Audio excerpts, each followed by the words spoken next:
La convivencia, ¿no? No salimos tanto y por lo tanto, si vivimos con otras personas, tenemos que convivir de otra manera. Ya no podemos estar, a veces hay casas donde casi no se veían, ¿no? El día a día, o a veces estamos viviendo con personas con las que no estamos acostumbrados a vivir. Entonces tenemos que convivir con otras personas en casa y aparte, si es que algunos ya están saliendo del trabajo, convivir con esas personas en el trabajo. Esta convivencia es más intensa al no poder moverse mucho de casa y al estar justamente cuidándose. Por otro lado, tenemos un cambio de rutina, ¿no? Lo que acostumbrábamos a hacer ya no lo podemos hacer. Hemos cambiado nuestros horarios, hemos cambiado los lugares donde frecuentamos, muchos de nosotros hemos cambiado nuestro horario de trabajo, de comida, actividades en casa y la misma restricción, digamos, o la sensación de restricción de no poder salir, a pesar de que ya no estamos con con una cuarentena tan estricta, digamos, en algunos casos, igualito nos estamos cuidando muchos de nosotros, ¿no? Y por otro lado hay cambios de trabajo, ¿no? Algunos de nosotros hemos pasado el trabajo presencial a distancia, estamos aprendiendo a hacer espacios como este, ¿no? Que tienen sus ventajas, tenemos personas de diferentes regiones, pero también es un reto comunicar a distancia. Pero también algunos de nosotros hemos perdido el trabajo, algunas personas han perdido el trabajo o en nuestra casa, en nuestra familia, tenemos amigos que lo han perdido o han perdido, digamos, parte del sueldo, digamos, han habido muchas restricciones de muchas organizaciones con el sueldo. Y también algunos que sí tenemos trabajo, es en mi caso, por ejemplo, tengo trabajo, pero nota uno una sobrecarga de trabajo. Entonces, en todas las situaciones hay un cambio desde el lugar de trabajo hasta la rutina. Entonces, todo eso juntado, digamos, todo eso junto, nos causa pues una serie de emociones que creo que ustedes las han reflejado muy bien en la encuesta, al responder las preguntas, ¿no? Tenemos miedo, tenemos rabia, tenemos por ratos tranquilidad también, de repente por ratos tenemos mucha sensación de felicidad y satisfacción, pero por otro lado también tenemos ansiedad. Son muchas emociones las que estamos viviendo en esta etapa. También tenemos muchos retos de adaptación. Estamos aprendiendo a ser flexibles, pero en realidad es un proceso de adaptación con bastantes retos. Y también por ahí implica una sensación de duelo de alguna manera, ¿no? Duelo de la vida que vivíamos, a veces es un duelo real de pérdida de personas que está pasando alrededor nuestro y es parte del proceso. Y todo esto afecta nuestras relaciones, o sea, pretender que podemos ser las mismas personas, que podemos lidiar con nuestra familia y con las personas con las que trabajamos de la misma manera, creo que es algo irreal. Entonces, asumir que nos afecta creo que es un primer paso para mirar estas habilidades. Ahora, yo soy de las positivas, llámese, que creo que este proceso, a pesar de que tiene muchos retos y muchas cosas difíciles, es una oportunidad de oro como seres humanos para poder desarrollar este tipo de habilidades. Entonces, ha impulsado todo un movimiento hacia darle espacio a estas habilidades que son tan importantes para la vida en general. Entonces, por eso quería desarrollar algunas ideas y sobre todo mitos en realidad alrededor de estas habilidades, ¿no? El primero tiene que ver con el desarrollo de estas habilidades. Hay un mito que ronda en el mundo de las habilidades socioemocionales, pero también mucho tiene que ver con estas habilidades en específico, como la empatía, es que yo ya, si pasé la niñez, ya no lo puedo desarrollar, ¿no? Entonces hay una mirada como de alguna manera, como que si ya perdí el carro, ¿no? De desarrollarla. Cuando en realidad cada vez más hay más evidencia de investigación que nos dice que en realidad sí.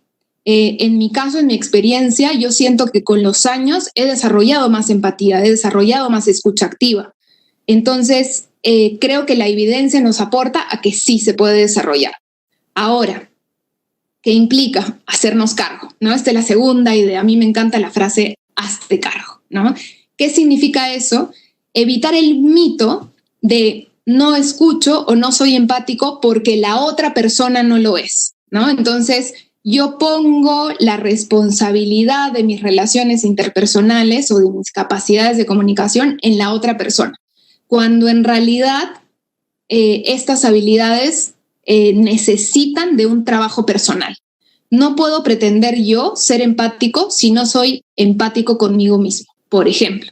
No puedo pretender yo ser capaz de lidiar y de escuchar a una persona que está en tristeza, está con una sensación de tristeza muy fuerte, por ejemplo, por la pérdida de alguien, si yo no soy capaz de conocer y hacer las paces con mi propia tristeza, ¿no? Entonces, creo que ahí hay algunas preguntas que nos podemos hacer. ¿Cómo me comunico yo conmigo, por ejemplo? ¿Cómo yo acepto mis emociones? Porque eso me permite estar más abierto a aceptar lo que le está pasando a la otra persona. Lo otro tiene que ver con la práctica y la coherencia. A mí me gusta esto de habilidades socioemocionales porque siento que se habla muchísimo de esto, ¿no? Entonces, hay un mito que dice, puedo desarrollar mi empatía o mi escucha activa o mi solución de conflictos solo leyendo y hablando sobre el tema y sobre lo empáticos que somos todos o las capaces que somos todos. Cuando en realidad, si bien esto es importante leer, es importante aprender, necesito llevarlo a la práctica. Si yo no practico esta habilidad, si yo no me pongo en la capacidad de escuchar con las personas que tengo alrededor, va a ser un poquito difícil desarrollarla realmente como una habilidad. Entonces, ¿qué quiere decir eso? Lo primero, que es, hay una buena noticia. ¿Qué quiere decir esto? Que está en mis manos, digamos, ¿no? Basta tener un poco, una pequeña dosis de buena voluntad, digamos, buscar ayuda en algunos casos si lo necesito, pero es algo que puede estar en mi cancha, ¿no? Yo lo puedo manejar si lo quiero hacer. Ahora, la mala noticia es que esto implica que no hay fórmulas, que no es que hay una guía perfecta para una conversación perfecta en un conflicto, sino que en realidad va a requerir de un esfuerzo, de probar, de practicar, de ver cómo me va y yo ir viendo cómo va mi comportamiento e ir mejorándolo con el camino. Entonces, en este camino es importante la reflexión y la acción. Es decir, actúo, de repente intento escuchar a una persona en mi casa y después reflexiono qué tanto escuché realmente, ¿no? Después reflexiono y de repente lo vuelvo a intentar. Y así, ¿no? Entonces, este camino es una ida y vuelta y es un camino que puede ser, créanme, muy satisfactorio si es que uno se trata amablemente, ¿no? Y si es que uno puede ser capaz también de compartir con otras personas que uno está en el camino de desarrollar estas habilidades, porque nadie de nosotros es perfecto, en realidad, ¿no? La idea es ir mejorando y eso es, ¿no? Entonces, ¿qué nos sirve en este proceso? Lo primero, mantener una mente de aprendizaje. ¿Qué quiere decir eso? Asumir que no soy perfecto y que estoy aprendiendo. Ese es un súper buen paso, esta disposición a aprender. Lo otro que sirve un montón es no juzgar ni juzgarme, ¿no? Cuando estamos viendo a alguien, le pongo una etiqueta, le pongo, pienso qué mal que está haciendo, qué bien que está haciendo. Y cuando en realidad este juzgar no me está ayudando a establecer una comunicación abierta con la otra persona, no me está ayudando a escucharla activamente. Si yo estoy mirando que hay un conflicto en casa, por ejemplo, lo primero sería mirar el conflicto, escuchar qué está pasando, escuchar las partes, no necesariamente ya tener mi etiqueta de lo que está pasando. Entonces, ahí es algo que nos puede ayudar mucho. Lo otro es estar en el presente, que tiene mucho que ver con no juzgar, ¿no? Muchos de los conflictos que tenemos en casa tienen mucho que ver con cuestiones del pasado o del futuro que yo me imagino que va a pasar. Muchas de la falta de escucha tiene que ver con que mi cabeza está pensando en lo que voy a hacer mañana o está pensando en lo que he hecho ayer o no he hecho ayer o lo que esta persona dijo o no dijo. Entonces, si yo estoy en el presente, esta actitud me permite a conectar con la persona en el momento en el que esté, a saber qué conflicto está pasando hoy día, ¿no? ¿Me puede servir el pasado como experiencia? Sí, pero mientras estoy con la otra persona, estar pensando en el pasado solo pone una barrera entre las dos personas. Y lo otro es aceptar el cambio. Hay algo que pasa mucho, es que nos hacemos una idea muy fija de quiénes somos y tenemos una idea muy fija de quién es la persona que tenemos al frente. Entonces, por ejemplo, ¿no? Si yo tengo a mis papás hoy en día, en mi caso, viviendo conmigo, si yo tengo la idea de que ellos no han cambiado y siguen siendo los mismos papás que cuando yo vivía con ellos, cuando tenía 17 años, no me sirve para conocerlos hoy día y poder comunicarme con ellos. Entonces, la apertura al cambio, ¿no? Si yo soy una persona que me considero, por ejemplo, muy tímido y estoy convencido de que yo no sirvo para hacer exposiciones y tengo esta idea muy fija conmigo, esto no me va a permitir probar qué pasa si voy y expongo con alguien de un grupo, qué pasa si voy y escucho, ¿no? Entonces, estas ideas fijas de quiénes somos no nos permiten establecer una relación de comunicación con la otra persona que sea un poco más abierta, un poco más sana, ¿no? Entonces, más o menos esas serían las ideas. Hay preguntas que han ido saliendo interesantes en el módulo y más o menos que hemos tomado ahí con el equipo de Senajo, ahí tomaron algunas que me parecieron muy interesantes, ¿no? La primera es cómo manejo la distancia, cómo manejo la empatía y esta comunicación y la escucha activa a la distancia, ¿no? Primer reto del contexto actual. En realidad sí se puede, nada más que es un reto y hay que aprender a ver cómo lo hacemos, ¿no? Yo he visto experiencias personalmente muy interesantes. Por ejemplo, yo tengo formación payasa, entonces he visto cosas. Hace poco estuve en un curso en la vecindad Escuela de Clowns, estoy en un diplomado de meditación, donde en realidad uno se nota cómo trasciende la virtualidad, ¿no? Entonces, la capacidad de la persona de comunicarse y estar dispuesta a conectar con la otra persona trasciende la pantalla.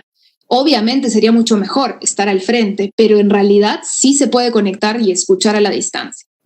Lo otro tiene que ver con cómo acompañar a alguien que ha estado triste.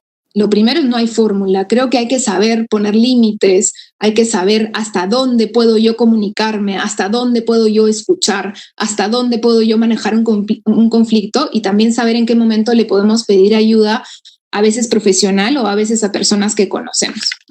Y lo otro tiene que ver con el control y la experiencia, ¿no? ¿Hasta qué punto puedo yo decir, ¿no? Yo pienso esto, yo quiero hacer esto, yo creo esto. Yo creo que es eso. Uno puede escuchar, puede conectar empáticamente, puede resolver un conflicto desde la experiencia que tiene, desde mi mirada, desde mi percepción, y recordar que el otro tiene otra percepción y tiene otra mirada. Y creo que el reto es justamente encontrar la intersección entre estas dos miradas, ¿no? No es que yo controlo todo, no es que todos tienen que adoptar mi perspectiva, sino que yo entro en diálogo sabiendo que mi mirada es mi mirada. Por ejemplo, desde Patricia Cabrerizo actualmente en Lima, Perú, mi mirada sobre estas habilidades es esta. No quiere decir que sea la única en el mundo. Puede entrar otro profesional que hable del mismo tema y más bien podemos entrar en un diálogo, ¿no? La idea del controlar, del poder abarcar la conversación es algo que más bien no ayuda a la comunicación. Y por último, tiene que ver con el autocuidado, ¿no? ¿Qué pasa si yo estoy triste y yo escucho a otra persona? En realidad, muchas de estas habilidades requieren también, como les digo, de aplicarlas con nosotros mismos. Entonces, yo puedo escuchar a otra persona si yo estoy triste, perfectamente. Sin embargo, si yo ya siento que es algo que yo no puedo manejar,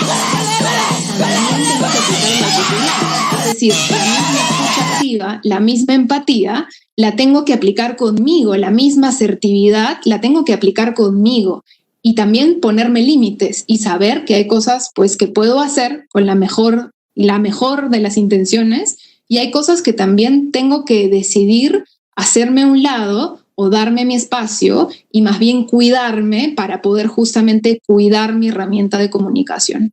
Entonces, espero, más o menos he tratado de abarcar algunos temas que creo que podrían ser complementarios para la unidad que tienen. Y bueno, estoy ahí abierta a sus preguntas para ir conversando. Bueno, muy bien, muchas gracias Patricia por compartir con nosotros y nosotras. En realidad ha sido muy enriquecedor poder escucharte y cómo podemos hacernos cargo ahora. Hay varias preguntas que nos han llegado y voy a ir haciéndote algunas. Una de Judith, que dice, ¿qué puedo decir a mi profesor que no valora mi trabajo? ¿No? Dice, se esfuerza que no valora. También tenemos otra pregunta más. En el caso de Astrid, ella dice que tiene comunicación muy pasiva, suele siempre disculparse. ¿Cómo puede cambiar? Bien. Después, Pilar, ¿cómo puedo hacer entender a aquellas personas que creen que saben todo y la verdad no tienen la mínima idea de nada? Me molesta. Vamos comenzando con esas 3 preguntas. Ya, perfecto. Bueno, gracias. Primero, qué buenas preguntas. Ya no sé qué contestar, ¿no? Lo que les contesto, insisto, es de mi experiencia. Con el camino ustedes pueden ir aprendiendo y pueden ir escuchando a varias personas. Sobre el profesor que no me valora, y creo que es lo mismo un poco de las personas que saben, que creen que saben mucho, que hablan mucho y yo siento que no saben del tema. Creo que algo que hay que considerar es que muchas veces las cosas que nos molestan de otras personas, más bien en mi experiencia, tienen mucho que ver con cosas que me molestan de mí misma. Para mí, la vida es un espejo. Entonces, si es que tu profesor no valora tu trabajo, yo me preguntaría si tú valoras tu trabajo. Y esa es una pregunta difícil de contestar, porque muchas veces no queremos ver eso, ¿no? Preferimos ver lo que hace la otra persona. Igualito con las personas que saben y no escuchan y hablan mucho, me preguntaría, ¿te estás escuchando? O sea, ¿estás siendo capaz de decir, esto no lo sé? Y creo que ese sería para mí la primera entrada, ¿no? Es entrar a un proceso de introspección, llámese, y empezar a hacer paces con mi propia relación con esos elementos. Y yo creo que simplemente lo siguiente quizás es comunicar, pero no es comunicar. Yo a veces, y no les hablo desde ser una persona perfecta, creo que ese es otro mito, ¿no? La persona que habla de habilidades socioemocionales como estas es una persona perfecta. Yo también me pasa que a veces hago cosas que no me gustan, ¿no? Pero tendemos a veces a decirle a la otra persona, tú eres así y tú no hablas y tú no eres así.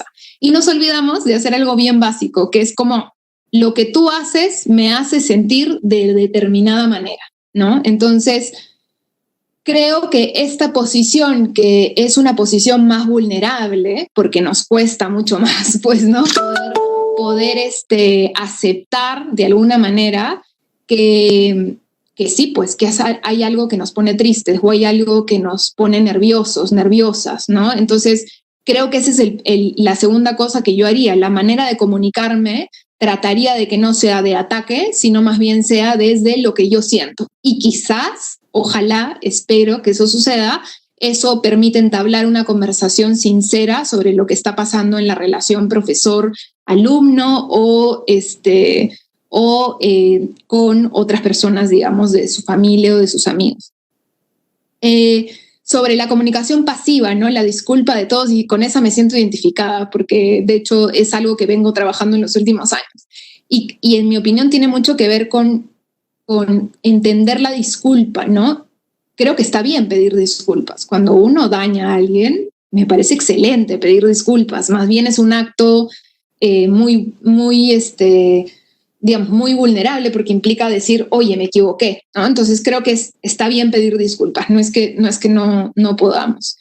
Sin embargo, cuando ya me vuelvo una persona que se está disculpando por absolutamente todo, creo que me preguntaría de nuevo hacia mí, ¿por qué me estoy disculpando tanto? ¿No? Y muchas de esas, al menos en mi caso, y creo que de personas alrededor que conozco, muchas de este exceso de pedido de disculpas tiene que ver con alguna valoración personal, ¿no? ¿Cómo me estoy sintiendo yo conmigo misma? O sea, ¿qué siento que estoy haciendo? ¿Por qué siento que estoy haciendo las cosas tan mal todo el tiempo, que estoy pidiendo disculpas todo el tiempo? ¿Hasta qué punto me estoy juzgando tanto sobre lo que estoy haciendo? Y lo otro, que es algo que definitivamente no nos sirve tanto en las relaciones interpersonales y las habilidades comunicacionales, es el exceso de culpa. Entonces, la culpa es algo que tiene que ver con juzgar mi propio comportamiento todo el tiempo de una manera negativa y cargarme estas mochilas, ¿no? Entonces, ahí me preguntaría, ¿cuál es mi culpa y por qué? Y de repente más bien hablarla con alguien. A veces es un psicólogo, amigos, espacios grupales, etcétera, y poder trabajar esta idea de culpa, esta pasividad, ¿no? Digamos, eso sería, y es un poco lanzarse también a decir cosas sin estar todo el tiempo pensando si es correcto o es incorrecto, ¿no? Y simplemente lanzarse, probar y confiar un poquito más en una misma, ¿no? En la comunicación. Gracias, Patricia. Tenemos más preguntas. A ver, de Edwin Roque pregunta, ¿qué hacer para tener una buena convivencia familiar, ya que en este tiempo estamos todos en casa, pero en familia siempre hay discusiones, problemas? ¿Qué hacer para evitar ese tipo de problemas y discusiones? Después tenemos de Luz Paola César Huachúa. Si tuvieras un conflicto con una persona que es más autoritaria y de mente cerrada, ¿cuál sería la manera más adecuada o estrategias que emplearíamos para poder solucionar conflictos con personas así? Y cerramos con Mexli Bustamante. ¿Cómo funciona la empatía y nuestra resiliencia cuando en la familia hay personas con alteraciones mentales? A ver, ¿cómo tener una buena convivencia familiar? Me encantaría decirles que hay un ABC de la convivencia familiar, pero creo que eso no existe. O al menos yo dudo mucho cuando me dicen 10 pasos para ser feliz, ¿no? 10 pasos para tener una vida sana con tu familia. Y creo que sí, si bien hay buenos consejos, creo que depende mucho de cada familia. Creo que justamente estas habilidades son las que permiten una convivencia, ¿no? Las habilidades que han trabajado en el módulo. Lo primero de primeros es la escucha, para mí, la escucha y la empatía. Pero esa escucha y empatía tiene que partir de una escucha y empatía personal, que es lo que hemos visto, ¿no? Entonces, creo que lo primero para la convivencia es poder escuchar, porque creo que todos estamos cargados de emociones, todos estamos cargados de preocupaciones, de miedos. Entonces, las personas que tenemos alrededor, nuestra familia, nuestros amigos también. Entonces, así como nosotros estamos en un carrusel de emociones, por así decirlo, nuestras familias también y están cargados. Ahora, van a haber diferencias en cómo uno asume estas emociones, ¿no? Y vamos a tener familiares que les cuestan mucho hablar de emociones, algunas personas que más bien sí les gusta hablar mucho de emociones, de lo que están pasando. Entonces, creo que hay un tema que es la flexibilidad, ¿no? Y a mirar, creo que el tema de mirar al otro como mi espejo, al menos en mi caso, me ha ayudado muchísimo en la relación con mi familia, con mis amigos y la relación en el trabajo, ¿no? Y sobre todo con la familia, que es con quien estamos más cerca ahora. Entonces, es no estar con el dedo juzgador todo el tiempo, ¿no? Todo el tiempo diciendo lo mal que se porta mi familia, lo insuficientes que son, lo etcétera, etcétera, ¿no? ¿Por qué no están haciendo esto? ¿Por qué gritan? ¿Por qué escuchan música? ¿No? Y si estoy yo todo el tiempo con mi dedo juzgador, va a ser muy fácil que más bien empeoren las cosas si es que ya hay un conflicto. En cambio, si yo soy capaz de escuchar, quitando etiquetas, con la capacidad de intentar al menos comprender qué está pasando, creo que hay una posibilidad de mayor convivencia. A mí me gustan mucho estas ideas de es como, por ejemplo, no asumir, ¿no? Asumimos todo el tiempo. Entonces, una persona de nuestra familia está ese día callado o callada y de pronto nosotros ya pensamos que se enojó, ¿no? Entonces nosotros ya vamos a relacionarnos con esa persona como si estuviera enojado. Entonces creo que es eso, no asumir, también no tomar las cosas demasiado en personal, realmente esforzarse por tener esa mirada abierta, vulnerable, sabiendo que también nosotros tenemos errores. Entonces, mientras yo tenga más expectativas de que el otro debe ser perfecto y que yo deba ser perfecto, es la fórmula perfecta para la frustración. En cambio, si yo soy capaz de aceptar que yo soy imperfecta, que yo tengo todavía dificultades, pero que la otra persona también, va a haber mucha posibilidad de establecer una relación. Lo mismo con la persona autoritaria. Entonces, si yo me estoy fijando tanto en su autoritarismo, pues no me va a ayudar mucho. Quizás valga la pena estar presentes desde una mirada más vulnerable, escuchar a esta persona y decirle cómo me siento respecto a lo que me está diciendo. Si me está dando órdenes todo el tiempo, de repente yo me puedo sentar y decirle, oye, perdóname, pero todo el tiempo que me das órdenes me frustra un poco, me siento inseguro, depende de lo que les pase, ¿no? Entonces quizás eso permita una conversación un poco más sincera. Y nos puede ir súper bien como nos puede ir súper mal, pero ahí vamos aprendiendo y vamos mejorando y vamos entendiendo qué es lo que sucede, ¿no? En la relación con otras.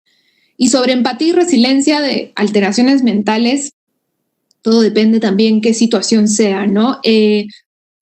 Creo que muchos de nosotros, y me incluyo, yo he tenido temas de salud mental en el pasado y he podido salir adelante. Tengo familiares, tengo amigos que también han tenido situaciones muy difíciles y han salido adelante. Entonces creo que lo primero es saber que en general como seres humanos somos resilientes, somos capaces de salir adelante, capaces de aprender, y a veces cuando hay una alteración mental de otra persona, de alguna manera le tachamos esa posibilidad.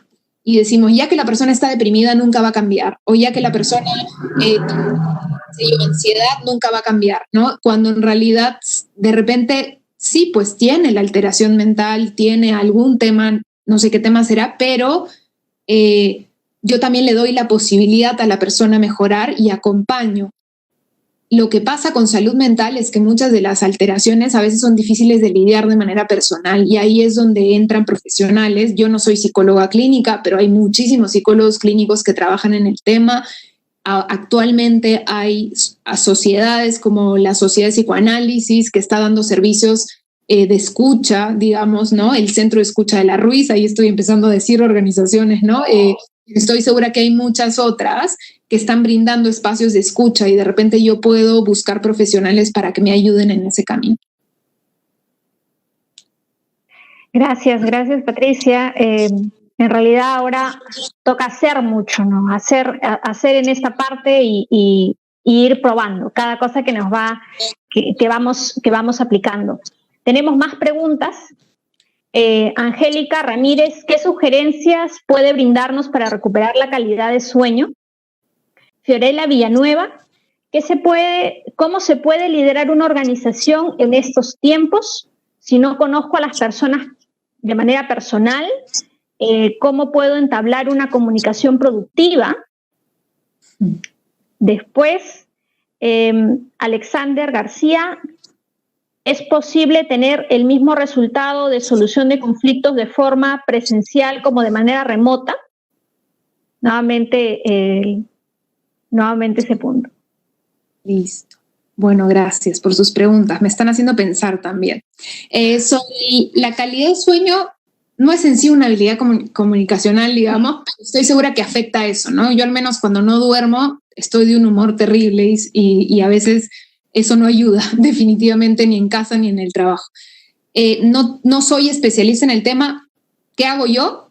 Yo personalmente no veo noticias en la noche. Yo leo noticias toda la mañana, veo noticias, en general estoy en contacto con lo que está pasando, pero en mi caso, y les estoy hablando de una perspectiva muy personal, ver noticias de noche me angustia demasiado, entonces prefiero no verlas. Entonces, esa es una forma para mí de cuidarme. Yo al final del día leo, veo una película, converso con alguien, estoy en silencio, escucho música y hago cosas que me ayuden a entrar en un estado de relajación que me permita después dormir.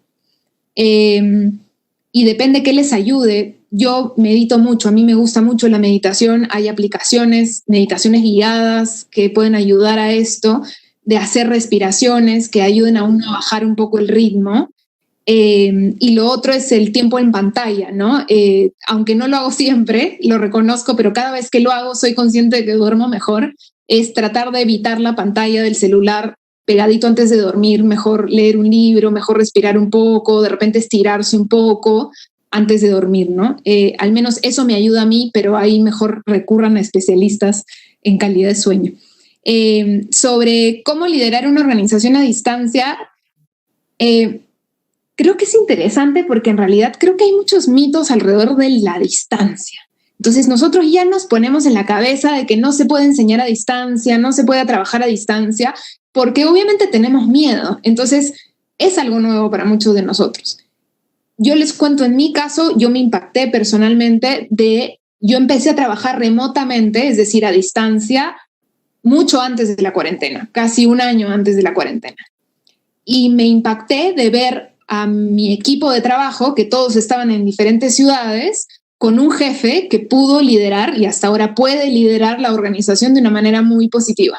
Entonces, ¿qué es lo que implica? Mucha creatividad, mucha aceptación a las situaciones de las otras personas. Entonces, por ejemplo, esta persona, nosotros nos reunimos cada 2 semanas, tenemos reuniones donde nos matamos de risa, donde también compartimos cómo estamos, donde nos transmiten que si necesitamos algo, lo podemos trabajar en organización, nos hacen seguimiento en las actividades que estamos haciendo, nos planteamos metas, hacemos acuerdos, todo a distancia. Yo he conocido a mi jefe como más de 8 meses después de haber trabajado con él, después de haber sido liderada por él, como un gran equipo, incluso con personas de diferentes países. Entonces yo creo que esa experiencia de repente les puede ayudar a quitarnos un poco esta idea de que no puedo liderar a distancia y más bien empezar a jugar con las herramientas que tenemos. Creo que la tecnología nos está ayudando hoy día increíblemente, ¿no? Tenemos estas herramientas, tenemos herramientas interactivas, tenemos una capacidad de hacer encuestas online. Hay muchas cosas que podemos usar, pero creo que lo primero es tener la disposición a la comunicación, a la escucha, a la empatía y partir de ahí. Y también del juego. Y ahí entra mi formación payasa. En un caso, hace poco escuché una charla de Wendy Ramos que me encantó, que decía siempre, algo así decía como, siempre he enseñado a distancia, pero ahora que estamos siempre he enseñado presencial, decía ella, pero ahora que estamos a distancia, estoy como niña con juguete nuevo. Entonces, creo que parte mucho de la actitud, ¿no? Si yo estoy dispuesta a jugar con este nuevo reto, porque es un reto, creo que hay mayor posibilidad de poder liderar, de poder comunicarme de mejor manera. No significa que sea perfecto. Yo también prefiero mucho ver a las personas digamos, en persona, hacer actividades en persona, pero jugando un poco hay muchas cosas que mientras tanto podemos hacer y pueden ser más bien un aprendizaje para todos, ¿no? Y sobre la resolución de conflictos a distancia, lo mismo, en realidad. Creo que hay algo que hacía, el otro día vi en un taller que me gustó mucho, que el profesor, en ese caso, había creo que una discusión o algo sobre una tarea del curso y lo primero que nos hizo fue saludarnos y mirarnos a los ojos en la pantalla. Y de pronto todos conectamos con la idea de que estábamos ahí no con robots, sino con personas que están al otro lado de la pantalla, pero finalmente son personas que están al otro lado de la pantalla. Entonces, creo que parte por eso, de dejar de pensar que estamos frente a una computadora y empezar a pensar que estamos lidiando con personas y buscar las mejores maneras para conversar. A veces puede ser una llamada por teléfono y escuchar a cada una de las partes del conflicto. A veces puede ser hacer una reunión. De repente, a veces puede ser hacer una dinámica que se puede hacer. Creo que ahí algo que ayuda muchísimo es empaparte de espacios. Si te puedes formar con gente que está haciendo educación online, que está haciendo cursos de liderazgo, qué sé yo, hay muchas cosas hoy día. Puede ayudar mucho también a empaparte de opciones, de estrategias, pero creo que lo primero es la actitud. O sea, la primera es la actitud, esta actitud de escuchar, actitud de comprender, de conectar, y no necesariamente de tener la solución directa o huir de la solución de alguna manera si yo no quiero trabajar a distancia. Gracias, Patricia. Vamos a ir con el último bloque de preguntas. Nos pregunta Joel, ¿cómo puede entablar una comunicación con alguien que carece de capacidad de escucha? Y la última pregunta de Cintia, ¿cuál sería su recomendación para el control de la ira? Cerramos con esas 2 preguntas. Ya, perfecto. Listo. Voy a empezar por la última, ¿ya? El control de la ira. Creo que porque está muy relacionado con la primera, ¿no? La ira es una emoción como todas las emociones. Entonces, así como yo puedo tener tristeza, puedo sentir felicidad, puedo sentir tranquilidad, puedo sentir sorpresa, puedo sentir ira. Entonces, lo primero es aceptar. porque a veces cuando tenemos esta idea del control, es como casi si yo no quisiera vivir unas emociones. Y si yo no quiero vivir unas emociones, lo que va a pasar es que las voy a meter en un cajón, llámese, en un cajón emocional, donde yo pongo todo en un cajón, lo cierro, pero lamentablemente un día ese cajón se va a rebalsar porque vamos a sentir ira por diferentes situaciones. Creo que la pregunta más que control es cómo yo puedo regular esa ira, sobre todo si estoy en comunicación con otros. Entonces creo que hay que buscar formas de hacer que esa ira no se convierta en violencia. ¿Cuál es el problema en la comunicación? Que yo me levanto con ira o tengo una situación, un conflicto en casa, por ejemplo, y yo me voy con ira a una reunión de trabajo y yo empiezo a gritarle al resto. Entonces, ¿qué estoy haciendo ahí? Es llevando mi situación familiar a la situación de trabajo y estoy simplemente expresando esa ira de una manera que le puede hacer daño a otras personas. Obviamente, aparte hay miles de estilos de violencia y formas de ejercer violencia que no queremos justamente promocionar y replicar, ¿no? Entonces, para regulación de la ira, pues creo que empieza a preguntarse por qué tengo ira, por qué siento lo que siento, qué es lo que me está pasando. En mi caso, insisto, desde mi experiencia, no quiere decir que sea una fórmula, me ha ayudado mucho terapia, me ha ayudado para entender eso, me ha ayudado mucho a hablar con amigos, me ha ayudado mucho el mundo escénico. Para mí el mundo escénico del clown es maravilloso. Puedes jugar con tu ira sin hacerle daño a nadie y empezar a jugar sin tener tanto peso de la ira. Escribo mucho. En mi caso me ayuda muchísimo escribir. Yo siempre tengo cuadernos y escribo. Y yo prefiero personalmente, si siento ira de una situación, es escribir eso para poder entenderlo. Más que llevarlo a mi siguiente reunión o llevarlo a los miembros que están en mi casa, ¿no? Entonces, no, mi ira es mía. Entonces, yo soy la que la tengo que regular. ¿Cómo regularla? Hay diferentes formas. A mí me gusta muchísimo el uso del arte. Siento que el arte es una herramienta muy potente combinada con otras, como espacios terapéuticos, como meditación, donde yo puedo empezar a, más que evitar y controlar esas emociones, más bien utilizarlas, gestionarlas, regularlas y expresarlas, porque muchas veces de la ira han salido artistas maravillosos y en vez de irse a gritarle a la gente en la calle o a ejercer violencia en su familia, a veces han evocado esa ira en creaciones artísticas y a veces las creaciones son increíbles, ¿no? Entonces, creo que hay que ver eso, es un poco manejarla, no controlarla. El cómo creo que va a depender mucho de la característica y también de las condiciones de vida de cada persona, qué puedo hacer yo y qué no puedo hacer, ¿no? Y sobre la comunicación con una persona que no escucha, me encanta, ¿no? Este rótulo, la persona que no escucha. Yo diría que nadie no tiene la capacidad de escuchar. Pueden haber personas que escuchan más activamente, efectivamente, y hay muchas personas que no escuchan o tienden a no escuchar tanto, pero que la capacidad la podemos tener todos si es que queremos manejarla. Entonces, lo primero que haría en este caso es quitarle la etiqueta a la persona, ¿no? Si yo ya le puse, no tiene capacidad de escucha, se la quito. Se la quito y tiro esa etiqueta a la basura y empiezo a mirar a esa persona con mayor apertura. Eso es lo primero que haría.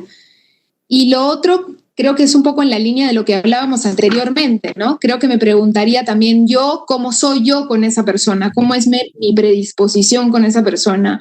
¿Cómo soy yo conmigo? ¿Yo me estoy escuchando? ¿O será que estoy dándole el contenido de cómo yo no me escucho a la otra persona, ¿no? Y más bien culpándola de esto. Y si efectivamente existe una lucha con escuchar, ¿no? ¿Qué es lo que yo veo de la otra persona ya de manera calmada?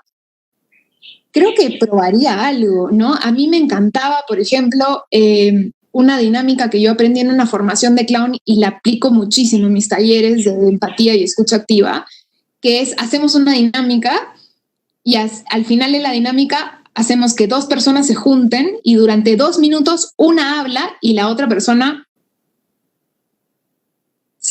así. No puede replicar, no puede retroalimentar, su única función es escuchar. Y después rotamos y la otra persona que escuchó le toca hablar y a la persona que hablaba le toca escuchar. Entonces, ¿por qué lo digo eso? No digo que solo la dinámica sea una panacea y va a solucionar todos los problemas, sino que ahí nos empezamos a dar cuenta que cuánto nos cuesta no interrumpir, cuánto nos cuesta escuchar de verdad, cuánto nos cuesta recibir, digamos, ¿no? Información, y también cuánto nos cuesta hablar todo el tiempo y dejar que nos escuchen. Entonces, quizás si es que es alguien cercano con quien puedes hablar, de repente pueden proponer comunicarse cómo se están sintiendo cada uno, cada una, o qué es lo que están pensando, y realmente si la otra persona te está hablando, empezar a ser coherente con esa escucha. Entonces, si la otra persona, yo siento que no me escucha, lo primero que tengo que hacer yo es escucharla. Y así, ya vamos a rotar y de repente ahí se cambia la dinámica, ¿no? No sabría asegurarte, pero es cuestión de probar y ver qué pasa. Muchas gracias, Patricia, por este momento que hemos podido compartir.